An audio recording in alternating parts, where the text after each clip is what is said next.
ಪತ್ರಿಕೆನ ಬೇರೆ ಹತ್ರ ಹೋಗ್ತಾರೆ.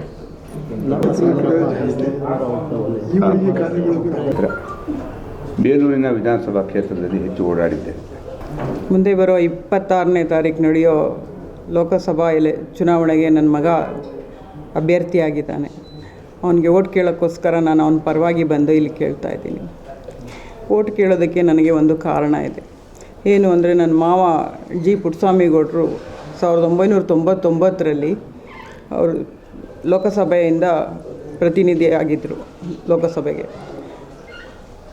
ಅವರು ಮಾಡಿದ ಬೇಜಾನ್ ಕೆಲಸಗಳು ಮತ್ತು ಅವ್ರು ಮಾಡಿದ ಇಲ್ಲಿ ಹಾಸನದಲ್ಲಿ ಮಾಡಿದ 1,000 ಬೆಡ್ನ ಹಾಸ್ಪಿಟ್ಲುಗಳು, ಅದನ್ನು ಬಡವರಿಗೋಸ್ಕರ ಮಾಡಿದ್ದು ಅವರು ಅವತ್ತು. ಮತ್ತು ಇಲ್ಲಿ ಏತ ನೀರಾವರಿಗಳು, ಅವ್ರ ಕಾಲದಲ್ಲೇ ಏತ ನೀರಾವರಿಗಳೆಲ್ಲ ಈ ಜಿಲ್ಲೆಯಲ್ಲಿ ಆಗಿರೋದು. ಇವತ್ತು ಸಹ ಎಷ್ಟೋ ಕೆರೆ ಕಟ್ಟೆಗಳು ಅವ್ರು ಮಾಡಿದ ಏತ ನೀರಾವರಿಗಳಿಂದ ತುಂಬಿವೆ. ಬಡವ್ರಿಗೆ ಅನುಕೂಲ ಆಗಿದೆ, ದನ ಕರುಗಳಿಗೆ ಎಲ್ಲ ಅನುಕೂಲ ಆಗಿದೆ, ಭೂಮಿ ಗದ್ದೆ ಬೆಳೆಯೋರಿಗೆ ಎಲ್ಲರಿಗೂ ಅನುಕೂಲ ಆಗಿದೆ. ಅಷ್ಟಾದ್ರೂ ಸಹ ನಾವು 3 ಸಲ ನಾನು 2 ಸಲ, ನನ್ನ ಮಗ 1 ಸಲ ಜಿಲ್ಲಾ ಪಂಚಾಯಿತಿ, ಇದು ಲೋಕಸಭೆನೇ ನನಗೆ ನಮ್ಮ ಮನೆಗೆ ಇದು ನಮ್ಮ ಮಾವ ಹೋದ್ಮೇಲೆ 5ನೇ ಚುನಾವಣೆ ನಮಗೆ. ಇಷ್ಟಾದರೂ ನಾವು ಯಾವುದು ಬೇಡ ಅನ್ನೋ ಮಟ್ಟದಲ್ಲಿ ನಾವಿದ್ವಿ. ಆವಾಗ ನಮ್ಮನ್ನ ಹೈಕಮಾಂಡ್ ಕರೆದು ನಮಗೆ ಧೈರ್ಯ ತುಂಬಿದ್ರು. ನಿನ್ನ ಮಗನ ಅಸೆಂಬ್ಲಿ ನಿಲ್ಲಿಸಿ ಅಂತ ಹೇಳಿದ್ರು. ಅವ್ರು ಹೇಳ್ದಂಗೆ ನಾನು ಅಸೆಂಬ್ಲಿಲಿ ನನ್ನ ಮಗನ ನಿಲ್ಲಿಸ್ದೆ. ಅಲ್ಲಿ ಬರೀ 1600 ಓಟಲ್ಲಿ ಅವನು ಸೋತ. ಆದರೂ ನಾವೇನು ಧೃತಿಗೆಡಲಿಲ್ಲ. ಅದಾದಮೇಲೆ ನನಗೆ ಪಾರ್ಲಿಮೆಂಟ್ಗೆ ಅವಕಾಶ ಕೊಡಮ್ಮ, ನಿನ್ನ ಮಗ ನಿಲ್ಲಿಸ್ಬೇಕು ಅಂತ ಕೇಳಿದ್ರು. ಆಗಲೂ ಸಹ ನಾನು ಹೇಳಿದೆ ಬೇಡ, ದೊಡ್ಡವ್ರು ಯಾರು ಇದ್ದಾರೆ, ಅವನ ವಯಸ್ಸಿಗೆಲ್ಲ ಬೇಡ ಅಂತ ನಾನು ಹೇಳಿದೆ. ಅವರು ಒಂದು ಮಾತು ಹೇಳಿದ್ರು, ಏನಾದರೂ ಕಾಂಗ್ರೆಸ್ ಇದಾಗಬೇಕು ಅನ್ನೋದಿದ್ರೆ ಮಾತ್ರ ನಿನ್ನ ಮಗನ ಅಭ್ಯರ್ಥಿ ಮಾಡು ಅಂತ ಅಂದರು. ನನಗೆ ನನ್ನ ಪಕ್ಷದ ಮೇಲಿರೋ ಅಭಿಮಾನ, ನನ್ನ ಮಗನಿಂದನೇ ಒಳ್ಳೆಯದಾಗತ್ತೆ ಅನ್ನಂಗಿದ್ರೆ ಯಾಕೆ ಮಾಡಬಾರ್ದು ಅಂತ ನಿರ್ಧಾರ ಮಾಡಿ ನನ್ನ ಮಗನ ಇವತ್ತು ಲೋಕಸಭಾ ಎಲೆಕ್ಷನ್ಗೆ ನಿಲ್ಲಿಸಿದ್ದೀನಿ. ಮತ್ತು ಅವನು ಸಹ ಎಲ್ಲ ಮಕ್ಕಳು ಬಡವರ ಬಗ್ಗೆ ಎಲ್ಲ ಬಗ್ಗೆ ಕಾಳಜಿ ಇದೆ ಅವನಿಗೆ. ಮತ್ತು ಅವನು ವಿದ್ಯಾವಂತ. ಅವನಿಗೂ ಇವ್ರನ್ನೆಲ್ಲ ಎದುರಿಸೋ ಶಕ್ತಿ ಅವನಿಗೂ ಸಹ ಇದೆ. ಅದೆಲ್ಲ ಒಂದಿಷ್ಟು ರಕ್ತದಲ್ಲೇ ಬಂದಿದೆ ಅವನಿಗೂ, ರಾಜಕೀಯ ಇದೆಲ್ಲ. ನಾವೇನೋ ನನ್ನ ಮಗ ಒಬ್ಬ ರಾಜಕಾರಣಿ ಆಗಬೇಕು ಅಂತ ಅಂದ್ಕೊಂಡವಳಲ್ಲ. ಏನೋ ನಾನು 2 ಸಲ ನಿಂತಿದ್ದೆ, ನನ್ನ ಮಗ ಒಂದು MLA ಆಗಬೇಕು ಅನ್ನೋ ಒಂದು ಸಣ್ಣ ಆಸೆ ಇತ್ತು ಬಿಟ್ಟೆ. ನನಗೇನು ನನ್ನ ಮಗ ಪಾರ್ಲಿಮೆಂಟ್ ಮೆಂಬರ್ ಆಗಬೇಕು ಅನ್ನೋ ಆಸೆ ನನಗೇನೂ ಇರಲಿಲ್ಲ. ಇವತ್ತು ನನ್ನ ಪಕ್ಷದ ಹಿತದೃಷ್ಟಿಯಿಂದ ಹಾಸನ ಜಿಲ್ಲೆಯಲ್ಲಿ ಕಾಂಗ್ರೆಸ್ ಉಳಿಸೋಕ್ಕೋಸ್ಕರ ನನ್ನ ಮಗನ ಈ ಎಲೆಕ್ಷನ್ಗೆ ನಿಲ್ಲಿಸಿದ್ದೀನಿ. ನನಗೆ ತಾಯಿಯಾಗಿ ನನ್ನ ಕರ್ತವ್ಯ ಏನು ಅಂತ ಅಂದರೆ, ನನ್ನ ಮಾವನ ನೆನೆಸ್ಕೊಂಡು ಈ ಹಾಸನದ ಜನತೆನ ಒಂದು ಓಟ್ ಕೇಳಬೇಕು ಅಂತ ಅನ್ನೋದೇ ನನ್ನ ದೊಡ್ಡ ತಾಯಿಯಾಗಿ ಕರ್ತವ್ಯ. ಎಲ್ಲದಕ್ಕಿಂತ ಹೆಚ್ಚಾಗಿ ತಾಯಿಯಾಗಿ ಒಬ್ಬ ಮಗನ ಎಲೆಕ್ಷನ್ ನಿಲ್ಲಿಸಿ ಪಡೋ ನೋವಿದೆಯಲ್ಲ, ಅದು ಯಾವ ತಾಯಿದಿರಿಗೂ ಬರಬಾರ್ದು. ಅಷ್ಟು ನೋವಿರುತ್ತದೆ. ನಾವು ಎಲೆಕ್ಷನ್ ಮಾಡಿದಾಗ ನಮಗಷ್ಟು ನೋವು ಕಾಣೋದಿಲ್ಲ. ಆದರೆ ಮಕ್ಕಳನ್ನ ಎಲೆಕ್ಷನಿಗೆ ನಿಲ್ಲಿಸಿ ತಾಯಿ ಪಡೋ ಕಷ್ಟ ಯಾರಿಗೂ ಬೇಡ ಅಂತ ನನಗನ್ಸುತ್ತೆ. ಈ ಮಧ್ಯೆ ನಾನು ಧೃತಿಗೆಡಲಿಲ್ಲ.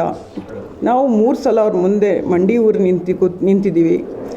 ಆದರೂ ಈ ಊರಿನಲ್ಲಿ ಇರಲೇಬೇಕು ಅನ್ನೋ ಒಂದು ಉದ್ದೇಶ ಇಟ್ಕೊಂಡು ನಾವು ನನ್ನ ಮಗನ ಎಲೆಕ್ಷನ್ ನಿಲ್ಲಿಸಿದ್ದೀನಿ. ಕಾಂಗ್ರೆಸ್ ಪಕ್ಷದ ಉಳಿವಿಗಾಗಿ ನಾನು ಈ ಎಲೆಕ್ಷನ್ಗೆ ನನ್ನ ಮಗನ ನಿಲ್ಲಿಸಿದ್ದೀನಿ. 1 ಎಲೆಕ್ಷನ್ನು 2 ಎಲೆಕ್ಷನ್ ಮಾಡೋದವರೇ ಊರು ಬಿಟ್ಟು ಹೋಗ್ತಾರೆ. ಆದರೆ ನಾನು ಒಂದು ಹೆಂಗಸಾಗಿ ನಾನು ಯಾರಿಗೂ ಎದುರದೇ ಆ ಊರಿನಲ್ಲಿ ಊರಿಗೆ ಕೂತಿದ್ದೀನಿ. ಅದಕ್ಕೆ ಮುಖ್ಯವಾಗಿ ಕಾರಣ ಅಂದರೆ ನಾನು ಈ ಹಾಸನ ಜನತೆ ಅದರಲ್ಲೂ ಕಾಂಗ್ರೆಸ್ ಕಾರ್ಯಕರ್ತರೇ, ನಾನು ಈ ಹೊಳೆನರಸೀಪುರದಲ್ಲಿ ಉಳ್ಕೊಳ್ಳೋಕ್ಕೆ ಒಂದು ಕಾರ್ಯಕರ್ತರೇ ನನ್ನ ಕಾರಣ. ಯಾಕೆಂದರೆ ನನಗೆ ಆ ವಯಸ್ಸಿನಲ್ಲಿ ನನಗೆ ಮಾತಾಡೋಕ್ಕೆ ಬರ್ತಾ ಇರಲಿಲ್ಲ, ನನಗೆ ಕತ್ತೆತ್ತೇ ಗೊತ್ತಿರಲಿಲ್ಲ. ಆ ಥರ ವಾತಾವರಣದಲ್ಲಿ ನಾನು ಬೆಳೆದವಳು. ಇವತ್ತು ನಾನು ನೋಡಿದವರು ನನ್ನ ಊರಿನವರೆಲ್ಲ ನನ್ನ ಬಗ್ಗೆ ಅಂತಾರೆ, ಆ ಅನುಪಮಾನ ಈ ಅನುಪಮಾನ ಅಂತ ನನಗೆ ಹೇಳ್ತಾರೆ.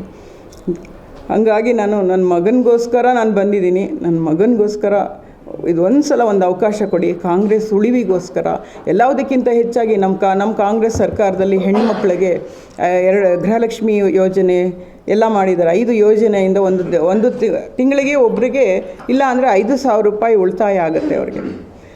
ಎಲ್ಲ ನಮ್ಮ ತಾಯಿ ತಂದೆ ಹೆಣ್ಣುಮಕ್ಳಿಗೆ ನಾನೊಂದು ಹೇಳೋಕ್ಕೆ ಇಷ್ಟಪಡ್ತೀನಿ. ನಮ್ಮ ತಾಯಿ ತಂದೆ ಮನೆ ಏನು ಮಾಡ್ತಾರೆ, ವರ್ಷಕ್ಕೊಂದು ಸಲ ಗೌರಿ ಹಬ್ಬದಲ್ಲಿ ದುಡ್ಡು ಕಳಿಸ್ತಾರೆ.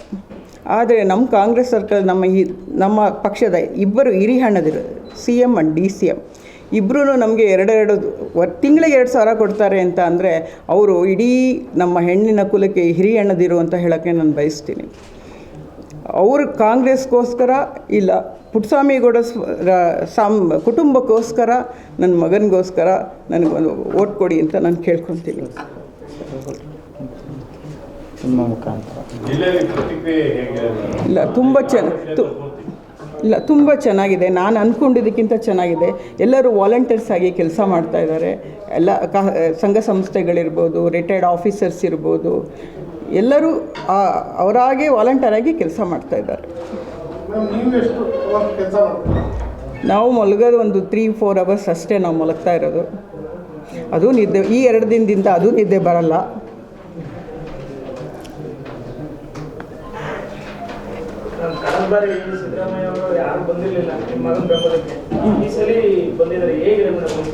ಇಲ್ಲ, ಈ ಸಲ ತುಂಬ ಚೆನ್ನಾಗಿದೆ. ಹೇಳಬೇಕು ಅಂತ ಅಂದರೆ ರಾಷ್ಟ್ರ, ರಾಜ್ಯ, ಜಿಲ್ಲೆ, ತಾಲೂಕು ಕಾರ್ಯಕರ್ತರು ಎಲ್ಲರೂ ಅಷ್ಟು ಚೆನ್ನಾಗಿ ಕೆಲಸ ಮಾಡ್ತಿದ್ದಾರೆ. ಯಾವಾಗಲೂ ಇಷ್ಟು ಒಗ್ಗಟ್ಟು ಕಾಂಗ್ರೆಸ್ನಲ್ಲಿ ಇರಲೇ ಇಲ್ಲ ಅಂತ ನನಗನ್ಸುತ್ತೆ. ಅವರು ಅಷ್ಟೇ ಅಲ್ಲ, ಮತ ಬಾಂಧವರು ಅಷ್ಟೇ. ಯಾವ ಸಂಘ ಸಂಸ್ಥೆಗಳು ಎಲ್ಲರೂ ಸಂಘ ಸಂಸ್ಥೆಗಳು ಎಷ್ಟು ಜನ ಫೋನ್ ಮಾಡ್ತಾರೆ, ಯಾರು ಏನು ನಮ್ಮನೇನು ₹1 ದುಡ್ಡು ಕೇಳಲ್ಲ.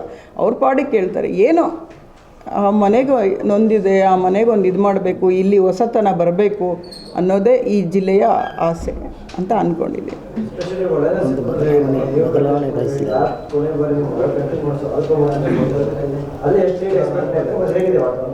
ಇಲ್ಲ, ತುಂಬ ಚೆನ್ನಾಗಿದೆ. ನನಗನ್ಸುತ್ತೆ ಒಂದು 20,000 ಲೀಡ್ ಬರ್ಬೋದು ಅಂತ ನಾನು ಅನ್ಕೊಂಡು. ಹೊಳೆನರಸೀಪುರದ ನಾನು 1 ಲಕ್ಷ. ಕೇವಲ ಗ್ಯಾರಂಟಿಗಳು ಮಾತ್ರ ಬೇಡಿಕೆ ಅಂತ ಅಂದ್ಕೊಂಡಿದ್ರು ಅಥವಾ ನಿಮ್ಮ ರಾಜಕೀಯ ಹಿನ್ನೆಲೆ? ಹೌದು, ಇಲ್ಲ ಹೌದು, ಮೊದಲು ಗ್ಯಾರಂಟಿ, ಆಮೇಲೆ ರಾಜಕೀಯ ರಂಗ. ಎಲ್ಲದಕ್ಕಿಂತ ಹೆಚ್ಚಾಗಿ ಪುಟ್ಟಸ್ವಾಮಿಗೌಡರು ಮನೆಯವ್ರಿಗೆ ಏನಾದರೂ ಒಂದು ಒಳ್ಳೇದು ಮಾಡಬೇಕು ಅನ್ನೋದು ಈ ನಮ್ಮ ಹಾಸನ ಜನತೆ ಮನಸ್ಸಲ್ಲಿ ಬಂದಿದೆ.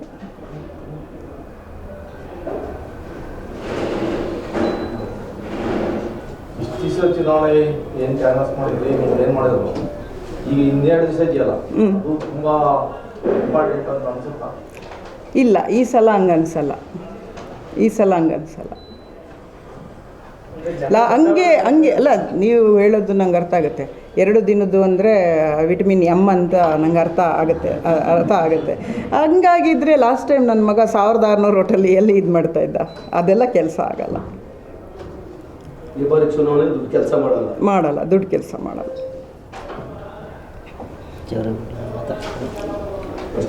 ಕುಟುಂಬ ವಿರುದ್ಧ ಚುನಾವಣೆ ಸ್ಪರ್ಧೆ ಎಲ್ಲೊಂದು ಭಯ ಅಂತ ಇಲ್ವಾ?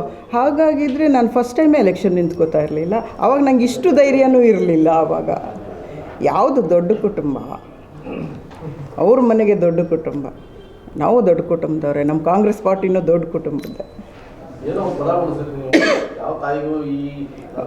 ಹೌದು, ಹಂಗಂದ್ರೆ ಏನು ಗೊತ್ತಾ, ಅವನಿಗೆ ಚಿಕ್ಕ ವಯಸ್ಸು, ಏಳಿಸೋದ್ರಿಂದ ಹಿಡಿದು ನಡಿ ಹೋಗಿ ಅವ್ರನ್ನ ಮಾತಾಡಿಸು, ಬೇಗ ಹೇಳು ಅಂತ ಹೇಳೋದು. ಅವನು ಹೊರಗಡೆ ಹೋದಾಗ ತಾಯಿಗಾಗೋ ಗೊತ್ತಲ್ಲ, ಯಾರ ಮುಂದೆ ಎಲೆಕ್ಷನ್ ನಿಂತ್ಕೊಂಡಾಗ ಏನೇನು ಮಾಡ್ತಾರೆ. ನೀವು ಬಾಗೂರು ಮಂಜೇಗೌಡರು ಎಲೆಕ್ಷನಲ್ಲಿ ನೋಡಿದ್ದೀರ ಅಲ್ವಾ? ಅದು ಮತ್ತೆ ನೋವನ್ನ ಅನುಭವಿಸಿದ ಕುಟುಂಬ. ಹಾಗಾಗಿ ನಾವೇನು ಅಂದ್ಕೊಂಡಿದ್ದೀವಿ, ನಮ್ಮ ಮಕ್ಕಳು ನಮಗೆ ಹೆಚ್ಚೇ ಅಲ್ವಾ? ಹೌದು, ನಿಜ. ಬದಲಾವಣೆ ಬಯಸಿದ್ದಾರೆ. ಇಲ್ಲ ಆ ತಾಕತ್ತು ಈಗಿಲ್ಲ ಬಿಡಿ ಅವ್ರಿಗೆ. ಮೇಡಮ್, ಈಗ ನೀವು ಹೇಳಿದ್ರಿ ಸಿದ್ದರಾಮಯ್ಯ ಮತ್ತು DK ಅವರು ಅಣ್ಣ ಸ್ಥಾನ, ಹೌದು, ನಮಗೆ ತಿಂಗಳಿಗೆ ಹೌದು, ಒಳ್ಳೆ ಸ್ತ್ರೀ ಬಗ್ಗೆ, ಮಹಿಳೆಯರ ಬಗ್ಗೆ ಒಳ್ಳೆ ಗೌರವ ಇದೆ ಅಂತ ಹೇಳಿದ್ರಿ. ಹೌದು. ಅಟ್ ದ ಸೇಮ್ ಟೈಮ್ ನಿನ್ನೆಯಿಂದ ಒಂದು ದೊಡ್ಡ, ನಿಮ್ಗೆ ಗೊತ್ತಿರ್ಬೋದು, ಪೆನ್ ಡ್ರೈವ್ ಅನ್ನೋದು ಒಂದು ಇದಾಗ್ತಾ ಇದೆ. ಒಬ್ಬ ಮಹಿಳೆಯಾಗಿ ನೀವು ಅದ್ರ ಬಗ್ಗೆ ಏನು ರಿಯಾಕ್ಷನ್? ಇಲ್ಲ, ನಾನು ಹೇಳ್ತೀನಿ, ನಾನು ಒಂದು ಹೆಣ್ಣಾಗಿ ನಾನು ಆ ಹೆಣ್ಣಿನ ಪ್ರಕಾರನೇ ನಾನು ಮಾತಾಡಬೇಕು. ಇದು ಏನಂತಂದರೆ ಸಮಗ್ರ ತನಿಖೆ ಆಗಬೇಕು.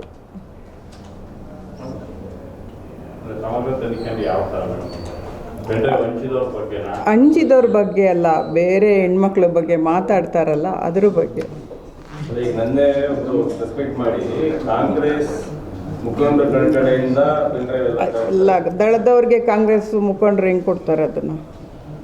ಅದು ಮಾಡಿದರೆ ದಳದವರೇ ಮಾಡಿರ್ಬೇಕಲ್ವಾ? ಕಾಂಗ್ರೆಸ್ನವ್ರಿಗೆ ಏನು ಕೊಟ್ಟಿರುತ್ತೆ ಅದೆಲ್ಲ ಹೆಂಗೆ ಗೊತ್ತಿರುತ್ತೆ? ದೇವರಾಜೇಗೌಡ ಅವರು ಆ ರೀತಿ ಆರೋಪ ಮಾಡಿದ್ರು, ಕಾಂಗ್ರೆಸ್ ಅವರು ಅಲ್ಲ, ಒಂದು ಕಾಲದಲ್ಲಿ ದೇವರಾಜೇಗೌಡರು ಇದ್ರಲ್ಲ, ಹೇಳ್ತಿದ್ರಲ್ಲ ಪೆನ್ ಡ್ರೈವ್ ಐತೆ ಅಂತ. ಯಾಕೆ ಅವರೇ ಮಾಡಿರಬಾರ್ದು? ಅವರೇ ತಾನೇ ಪೆನ್ ಡ್ರೈವ್ ವಿಷಯ ಎತ್ತಿದ್ದೇ ದೇವರಾಜೇಗೌಡರು.